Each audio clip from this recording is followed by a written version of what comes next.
Another key pillar of the economy, housing. As home prices rise, more and more borrowers are coming up from their being underwater on their mortgages. They're finally regaining the home equity they lost during the crash. But the problem is far from over, and it is one of the reasons there are so few homes available to buy today. Diana Olick reports. David and Heather Littlejohn just loved building their rural Oregon home back in 2005. But even then, they considered it a starter home.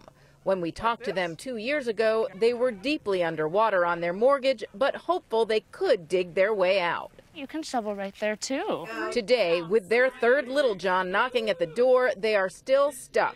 We caught up with them on Skype. I did not expect to be here. Our original plan was 3 to 5 years in this home, and we have since converted Dave's office to our nursery, which we figure, will help us get through the next couple of years, but we're still hoping to move.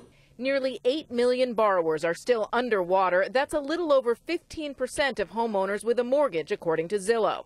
A vast improvement over last year, but still about half of those borrowers are deeply underwater, owing at least 20% more on the loans than the current value of their homes.